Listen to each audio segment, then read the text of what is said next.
Olá, muito bom dia. Estava ansioso já para iniciarmos esse momento. Vamos esperar que todo mundo comece a chegar.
Ronaldo, meu amigo lá de Mazagão. Vamos esperar, o povo ainda está se organizando, né?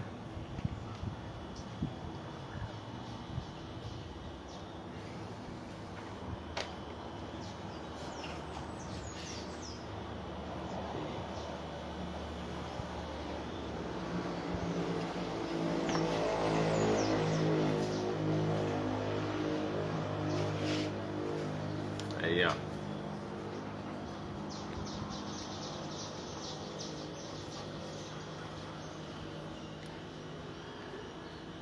Dádiva de Deus, né?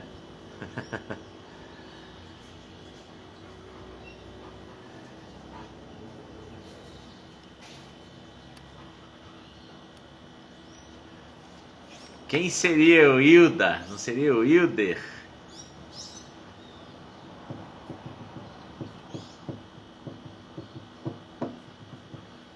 Muito bem. Vamos iniciar então? Isso, um abraço pro Hilder, pra Jace, o Heitorzinho, pra Jéssica, pra Nicole e outro pra você aí. Minha esposa querida também já tá ligadinha aí. Muito bem. Vamos orar? Vamos iniciar então. Já são 10 horas e alguns minutos. Vamos orar. Senhor, te bendizemos nessa manhã, te adoramos e agradecemos a oportunidade de meditarmos na tua palavra. Que o Senhor fale ao nosso coração de uma maneira muito especial. É o que nós te pedimos no nome de Jesus. Amém. Como é de conhecimento de todos, nós estamos fazendo aí uma série de exposições, uma série não exaustiva, até porque a palavra de Deus é extremamente profunda e de maneira alguma temos a condição de exauri-la, mas o propósito é caminhar em alguns pontos mais importantes e de mais destaque no que diz respeito à primeira carta de Paulo aos Coríntios. Nós lembramos que a primeira carta de Paulo aos Coríntios foi escrita pelo próprio apóstolo Paulo, sem sombra de dúvidas, e ele escreve para trazer respostas e orientações àquela igreja que passava por alguns problemas bastante pontuais. E aí o apóstolo Paulo, então, ele trata de alguns assuntos mais especificamente daquela igreja.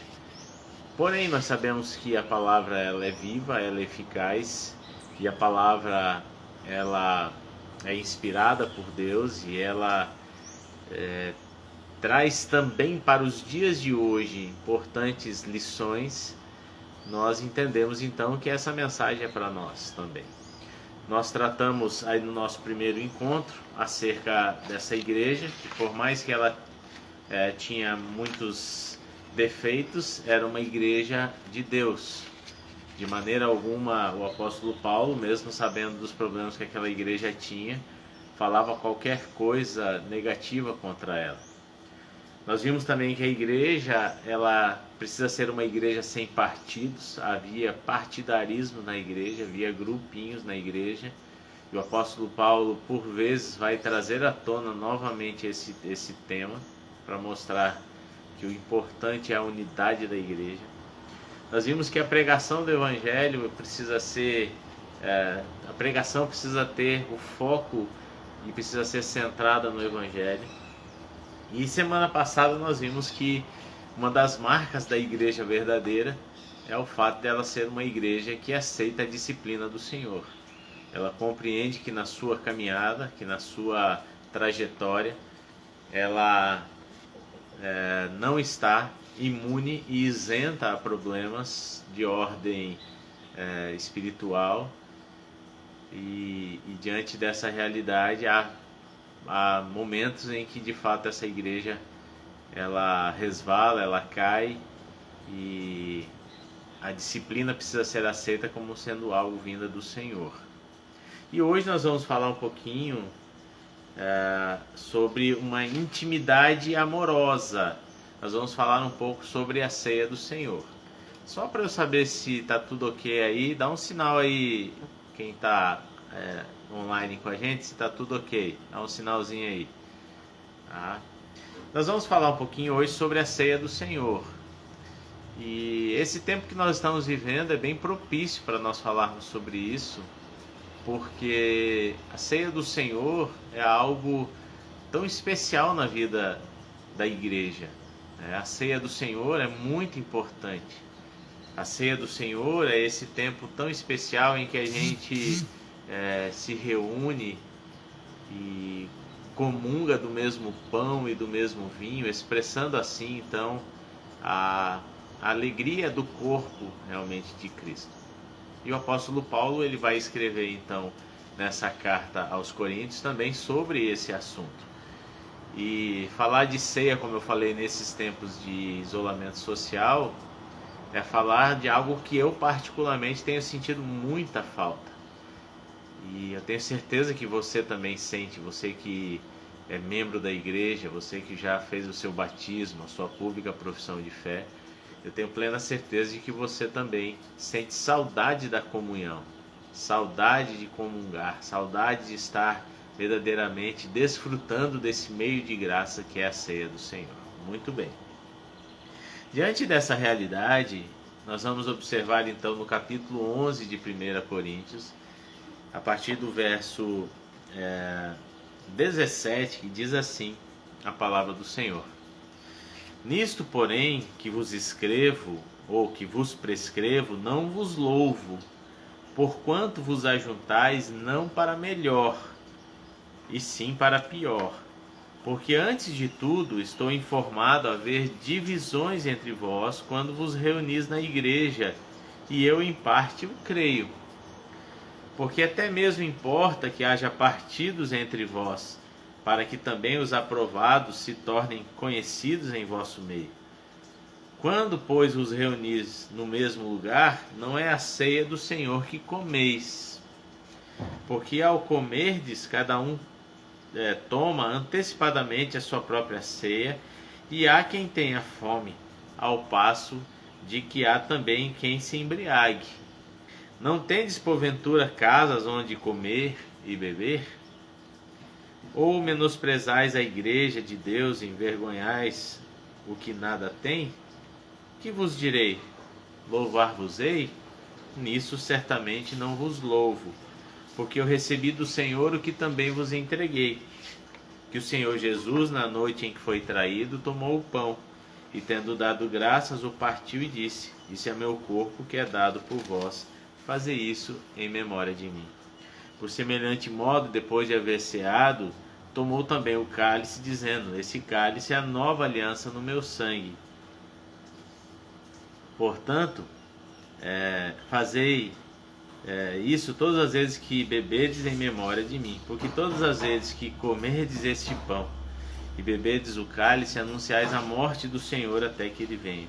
Por isso, aquele que comer o pão ou beber o cálice do Senhor indignamente, será réu do corpo e do sangue do Senhor. Examine-se, pois, o homem a si mesmo, e assim coma do pão e beba do cálice. Pois quem come e bebe sem discernir o corpo, come e bebe juízo para si. Eis a razão porque há entre vós muitos fracos e doentes, e não poucos que dormem. Porque se nos julgássemos a nós mesmos, não seríamos julgados. Mas quando julgados, somos disciplinados pelo Senhor, para não sermos condenados com o mundo.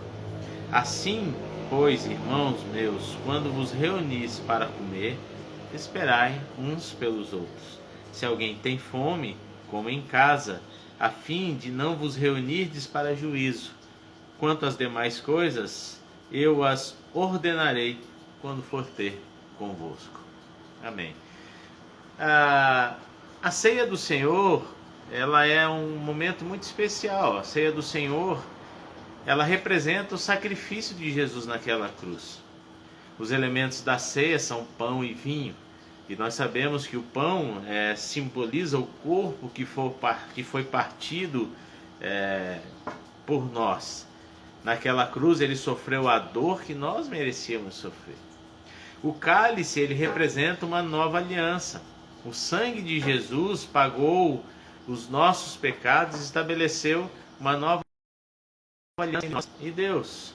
De maneira, então, que quando participamos da ceia, a ceia tem o propósito de nós relembrarmos todos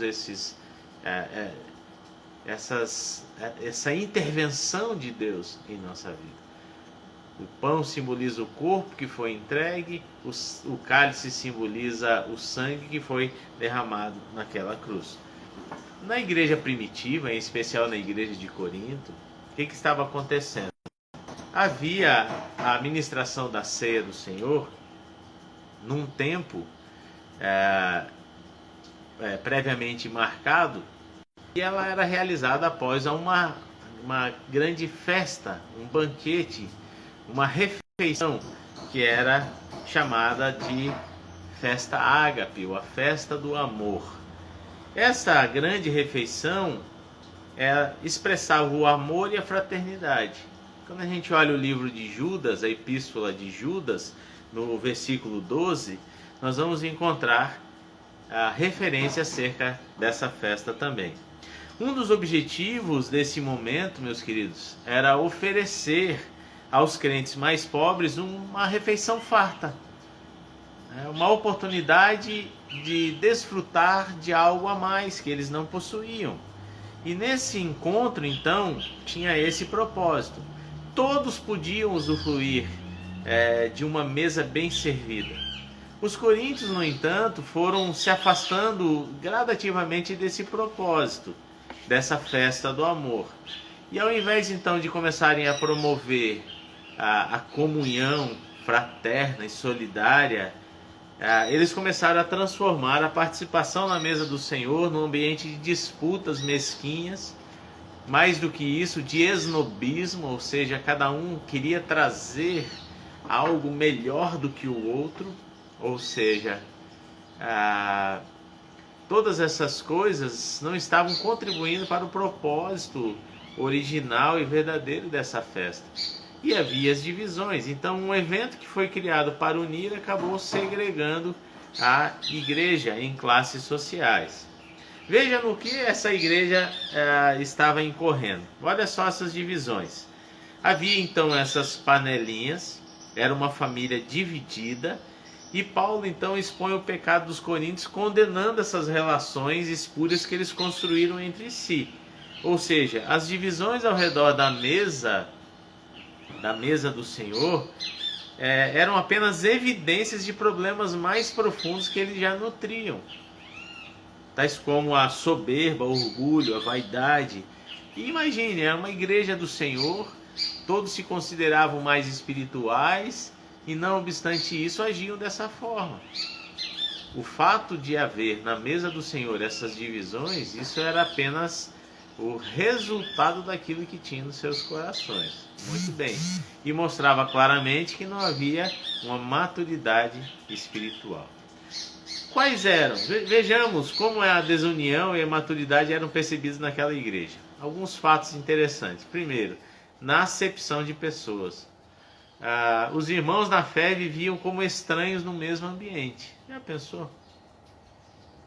Era uma comunidade, comungavam da mesma fé, viviam no mesmo ambiente, mas não obstante, havia estranheza entre eles, havia competição, haviam muros de separação entre ricos e pobres, de maneira que na própria mesa, segundo alguns historiadores, havia a ala dos ricos e a ala dos pobres. A ala dos ricos se refastelavam com finas iguarias, cada um trazendo um prato mais bonito que o outro, mais gostoso que o outro, um filé à parmegiana mais gostoso que a muqueca, e assim cada um ia ali se vangloriando daquilo que trazia e daquilo que proporcionava. Esse latido é do meu cachorro, do Fred. Já ele para. E aí o que acontecia? Os ricos se afastavam do pobre para comer e se embebedar. Olha só esse outro fator agravante, né? Eles se embebedavam, ou seja, a ceia estava sendo utilizada como uma desculpa para outras vontades e outros desejos que não da comunhão.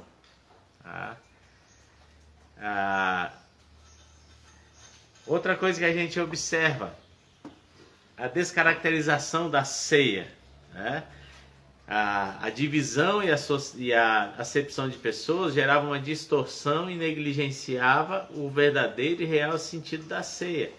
Todas as vezes que os membros daquela comunidade elas se reuniam, ao invés de se reunirem para a comunhão, a culpa deles só aumentava, porque não havia graça, misericórdia e afeto na relação daquelas pessoas entre elas. De fato, elas estavam verdadeiramente se ferindo e desonrando a Cristo.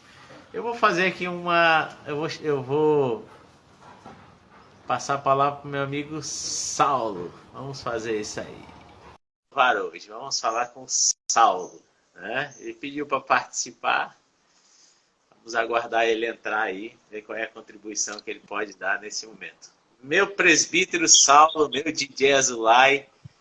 Eu tô de máscara, sem máscara, eu tô aqui em casa, tranquilo. Estou trabalhando, pastor. Apesar de estar sozinho aqui no trabalho, eu estou trabalhando. Certo. Estava acompanhando a live, a introdução da mensagem? Sim, falando sobre as divisões lá da igreja, certo. Da situação da mesa. A ceia do Senhor, né? Pacto, isso, na ceia. Orientação lá de Paulo, né? Certo. Como é que você tem visto esses dias de reclusão, né, de isolamento social, essa relação entre isolamento social e a comunhão da igreja e a ceia do Senhor? Como é que o irmão tem visto isso aí? Pastor, sendo bem prático, né, esse momento de isolamento, de certa forma, ele tem deixado a gente refletir mais a respeito de comunhão. Até mesmo a comunhão com família, né? Vamos iniciar na ala familiar, né? Para depois chegar na ala dos irmãos na fé. Em casa a gente está recluso, mas eu tenho 2 filhos casados que estão reclusos nas suas casas, a gente não tem contato, a gente se fala basicamente mais por vídeo, como a gente está fazendo aqui agora, né? Sim. E a gente tem sentido essa comunhão, né? Essa falta de comunhão, né? Do abraço, né? Não somente isso, né? Por exemplo, passou-se aí já várias datas comemorativas de aniversário da família, a gente não pode estar junto. Isso tem sido uma situação de falta. Certo. Entendeu? Aí, colocando aí dentro do lado da comunhão, né, da fé, dos irmãos da fé, a gente também sente a falta, apesar das lives aí todo domingo de manhã, domingo à noite, a gente sente a falta da comunhão junto, as pessoas um com o outro, juntamente no ajuntamento que nós fazemos ali na nossa amada Zona Sul. Isso tem sido falta bastante. Tem feito uma diferença muito grande naquele contato pessoal com as pessoas, né, que parou de ter, né? Aham. E a ansiedade fica grande. É verdade. Mas é isso aí, meu DJ. A gente entende que em breve a gente vai superar todos esses momentos e... Com certeza, com certeza. Com certeza. Vai passar com o tempo. Daqui a pouco vamos estar todos juntos novamente. Apesar de que não será como antes. Eu não entendo sei se assim. você acompanhou, você é filho de pastor também, acredito que seu pai nunca passou por um momento como esse também, né? Na história dele, de isolamento social. E como é que você vê a tentativa de algumas comunidades no que diz respeito à ceia online? Né? Como é que você vê isso? Eu vejo um pouco meio fora de um propósito, né? Porque tá junto, mas não tá. Eu não consigo ver isso como uma comunhão. É isolado, cada um na sua. Então não tira aquele propósito de estar junto. Eu entendo assim, né? Eu não vejo como uma situação juntos, de fato. Aqueles que advogam a ideia da comunhão espiritual, né? Aqueles que advogam já uma perspectiva mais teológica de que não há um ministro ordenado dentro daquele lar para poder fazer a consagração dos alimentos. Há vários fatores, né? Sem entrar nos méritos, é lógico que o desejo de participar, de comungar realmente do corpo e do sangue do Senhor é grande, mas o desejo realmente do coração é que a ceia ela expressa essa totalidade do corpo, seja com Cristo, seja com parte do povo de Deus que se reúne, né? Então eu não vejo que é pecado nós nos abstermos durante esse período. Por uma questão de coerência, eu também ainda não ministrei a ceia na minha casa, que seria para mim e para minha esposa. Meus filhos são menores ainda, não professaram a fé. E eu entendo que eu quero fazer isso quando estivermos juntos na família da fé, né? Seria mais eu acho isso mais autêntico, né? Vamos dizer assim, né? Não sei se a expressão está correta, né? Na completude de tudo, né? Da expressão, da plenitude da palavra comunhão. É verdade. Mas tá bom, DJ. Obrigado pela sua participação. Deus abençoe. Bom trabalho, né? Estamos aqui. Fique na paz. Eu vou te deletar agora. Tranquilo, tranquilo. Só daqui, porque do coração não tem como. Um abraço. Tranquilo, um abraço. Ele vai ter que me dar, né? Peraí, eu vou mandar. Voltamos, né? Foi boa a participação aí do presbítero Saulo. Enfim, como nós estávamos falando, então havia essas divisões. Acepção de pessoas e a própria descaracterização da ceia. Um ponto que precisa ser trazido à tona é justamente a unidade à luz da ceia. O que a ceia de fato representa? Ela nos mostra, primeiramente, que a ceia ela mostra o amor de Jesus pelo seu povo. A Bíblia fala, eu recebi do Senhor o que também vos entreguei, que o Senhor Jesus, na noite em que foi traído, tomou o pão. Verso 23. Me chama a atenção que Paulo ele faz menção à traição sofrida por Jesus. E se o apóstolo, então, destaca isso, é porque esse relato tem muita importância à luz do contexto da igreja. Parece que Paulo ele quer ressaltar o quê? A condescendência do Senhor em nos salvar pelo seu amor abnegado e sacrificial, né? E com certeza um amor que estava faltando aos membros daquela comunidade de Corinto. Então, enquanto Judas é incitado por Satanás e pela própria ganância, ele arquitetava um plano perverso para entregar o Senhor Jesus por dinheiro, olha só, o Filho de Deus, ele se preparava para entregar a sua vida em favor dos pecadores gratuitamente, apesar do preço ter sido alto, né? O preço do seu próprio sangue. Então, na noite da traição de Jesus, Cristo foi até as últimas consequências para resgatar homens e mulheres que nada mereciam dele a não ser a justa condenação. Então, a ceia do Senhor, ela é real e ela demonstra realmente o amor de Deus em Cristo Jesus para com cada um de nós. Uma segunda coisa, Jesus ele se entregou. E diz assim o verso 24, isso é o meu corpo que é dado por vós, fazer isso em memória de mim. Nós sabemos que a cruz ela não aconteceu por acaso. Jesus ele caminhou voluntariamente para o local da sua morte, porque o Pai o entregou por amor. E a cruz ela não significa e não simboliza o fracasso do Deus Filho, mas a vitória dele sobre o poder do inferno e da morte. A Bíblia fala o quê? Que Deus amou o mundo de tal maneira que enviou o seu próprio Filho, o Filho unigênito, para que todo aquele que nele crê não pereça, mas tenha vida eterna. Então a ceia ela nos faz lembrar verdadeiramente o quanto nosso Senhor e Salvador sofreu por amor a nós.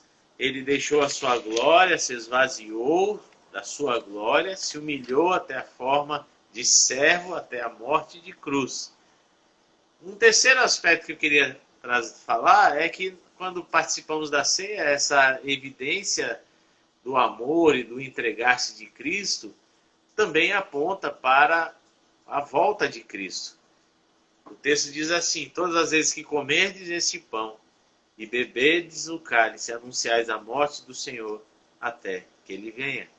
Ou seja, a celebração da ceia ela é a recordação da morte e o anúncio do seu retorno. Eu sempre costumo falar que quando nós participamos da ceia, a ceia ela tem uma perspectiva passada, presente e futura.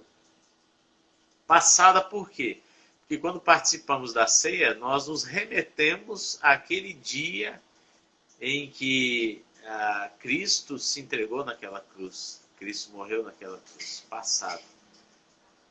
Presente, porque naquele exato momento nós estamos participando e aquilo ali é algo gracioso, abençoador na vida do crente.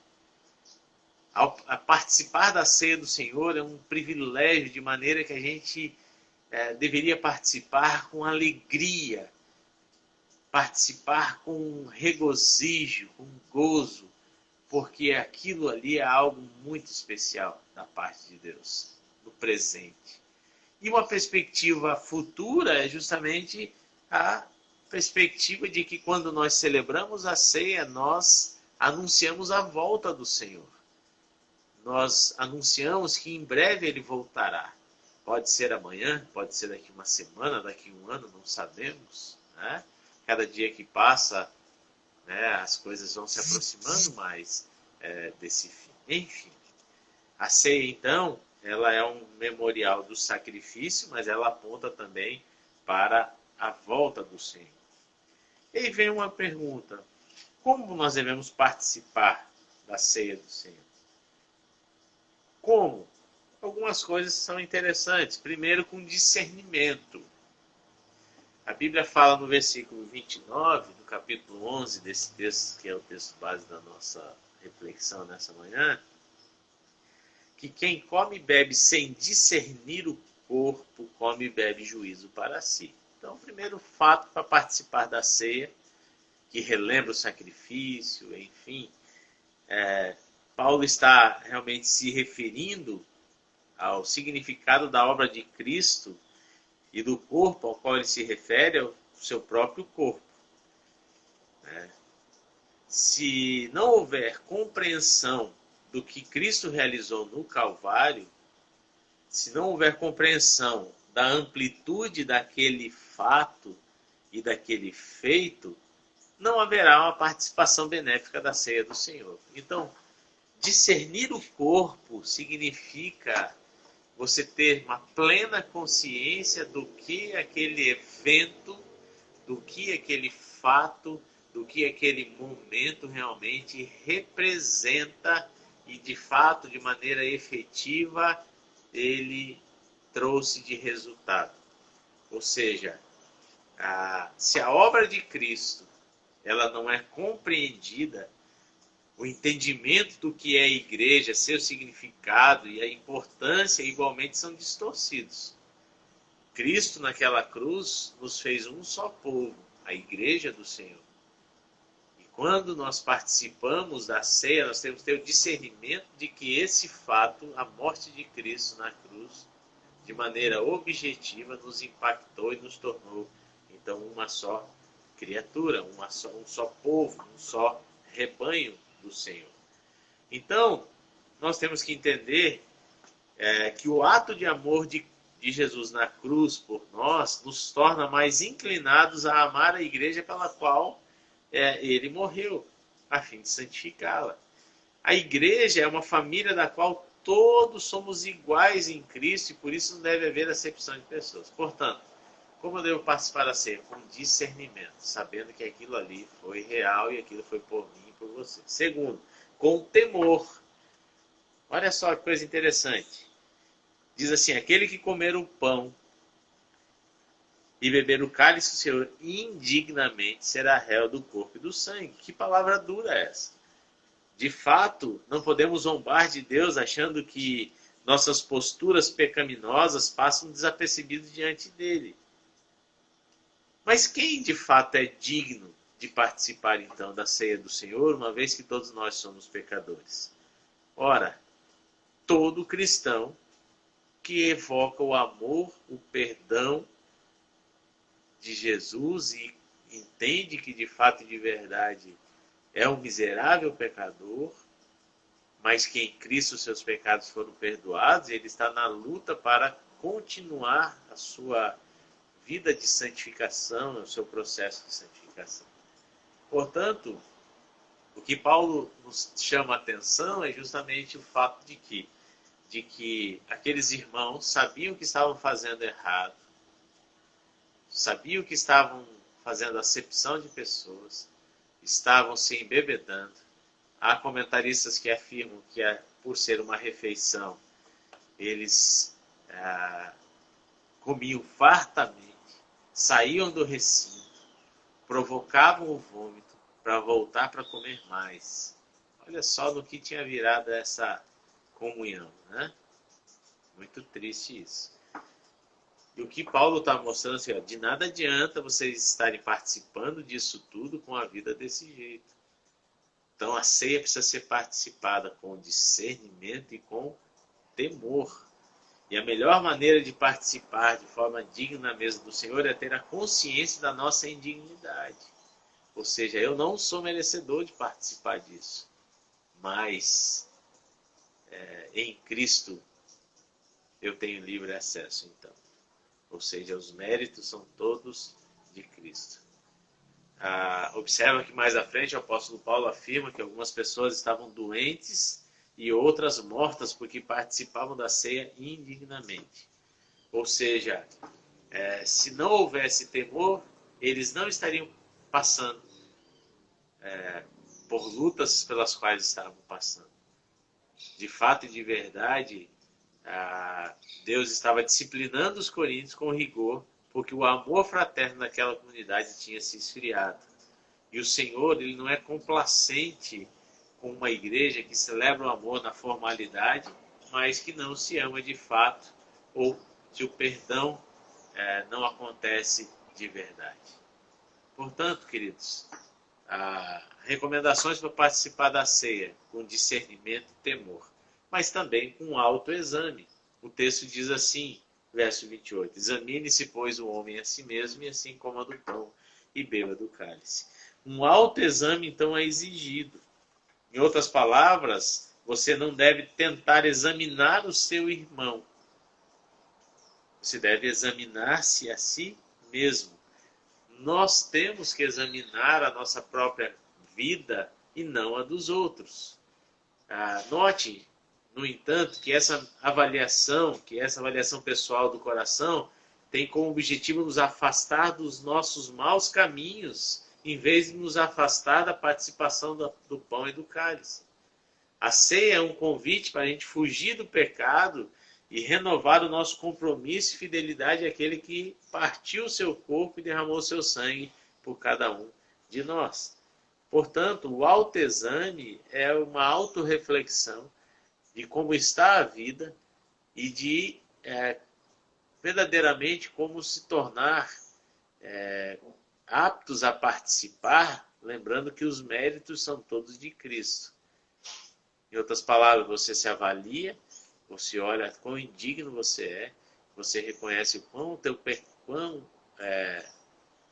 pecado te afasta de Deus, e você busca então uma reconciliação com Deus, e aí nós temos que verdadeiramente nos aproximar mais dele através da ceia. O Ronaldo faz uma pergunta: por que fazemos a ceia só uma vez por mês, se lembramos todos os dias que temos que fugir do pecado? Né? Há uma série de implicações nesse sentido. Né? Por exemplo, o João Calvino, ele celebrava a ceia em todos os cultos. Não há uma especificação, não há uma determinação para a celebração da ceia, se é mensal, se é anual, se é diária, se é todo culto, né? E nós celebramos a ceia dando a ele as primícias daquele mês. Comumente, então, como igreja do Senhor, a gente celebra a ceia no primeiro domingo, que é o primeiro domingo, primeiro dia do Senhor daquele mês, e assim, os demais dias nós ficamos na reflexão e aguardando ansiosamente. Há vários fatores também. Há pessoas que dizem que quando se pratica a coisa com mais frequência, se cai numa perspectiva de um mecanismo apenas, né? Do fazer por fazer. E quando se faz uma vez por mês, se fica naquela expectativa disso. A Bíblia não diz que é para fazer todo dia, a Bíblia diz que é para fazer.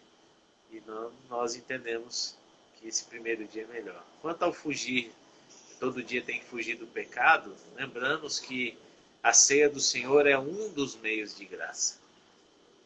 Um deles. Tem um outro chamado batismo, que é o selo da nossa entrada no corpo de Cristo, que nos torna aptos a participar então da ceia. Batismo, ceia. O outro meio de graça é a palavra de Deus e o outro é a oração.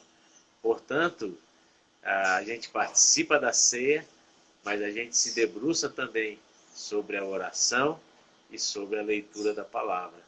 E uma vez inundando a nossa mente, o nosso coração da palavra de Deus e orando ao Senhor, e mensalmente ou diariamente, dependendo de como a sua comunidade de fé trabalha a questão da ceia, é nisso que a gente vai se fortalecendo para cada dia fugir do pecado.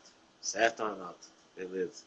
Para concluir, então, esse autoexame então, é muito importante para a participação da ceia.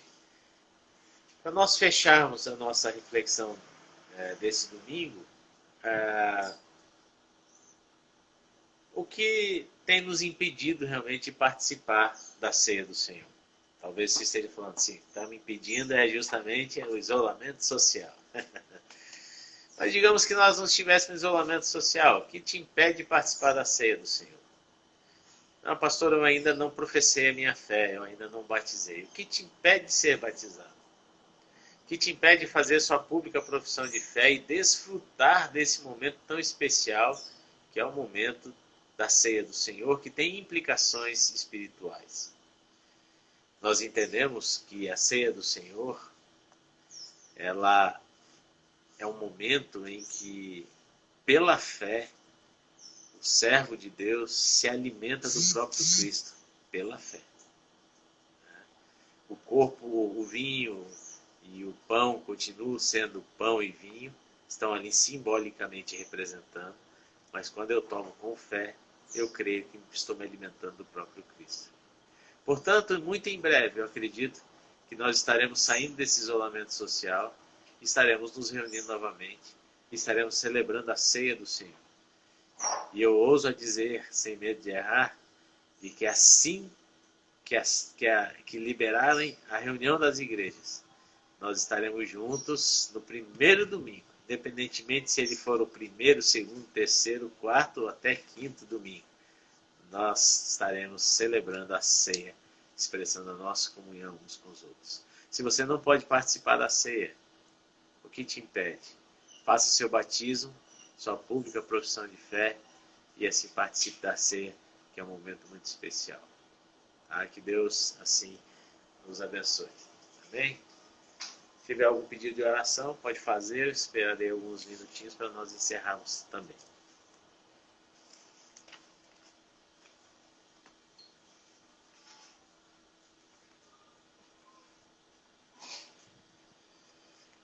Quero te convidar para hoje à noite. Nós estaremos na nosso culto online, né? E tem uma bênção aí. A gente vai estar também transmitindo pelo YouTube. Eu só não sei se será ao vivo, tá? Mas aí você procura aí nosso canal no YouTube, Igreja Presbiteriana Zona Sul. Essa mensagem vai estar salva lá, bem como as mensagens anteriores. Se inscreva no canal, dá o seu likezinho lá, se gostou, se não gostou, e vamos que vamos. Eliel, prazer falar contigo, meu querido. Fiquei muito feliz com a sua alta, está acabando de recuperar em casa. Que Deus te abençoe, e sabe que você é uma pessoa muito especial para nós, você e a sua família como um todo, certo? Vamos orar então. Bendito Deus, eu quero agradecer por essa manhã tão especial, esse sol, ó Deus, radiante, dádivas do Senhor. Obrigado a Deus, porque aqui no conforto do meu lar, a gente tem a oportunidade de meditar na Tua Palavra e transmitir também a Tua Palavra. Que no conforto de cada lar, ó Deus, a Tua Palavra possa fazer morada, especialmente no coração de cada um. Abençoa, ó Deus, cada um que pôde participar, aqueles que verão esse vídeo, ó Deus, mais tarde. Que o Senhor abençoe. Te agradecemos pelo Eliel, pela recuperação da sua saúde. Pedimos que o Senhor o abençoe em todo esse tratamento, não somente ele, como toda a sua família. E abençoa, Pai amado, todas as famílias da nossa igreja, bem como todos aqueles que conhecemos. Que a Tua graça os alcance, no nome de Jesus. Amém. Queridos, Deus abençoe, fique na paz. 19 horas nós temos um encontro marcado. Tá? O tema da mensagem de hoje, a possibilidade da morte. E daí? Tá? Te aguardo lá. Grande abraço, fique na paz.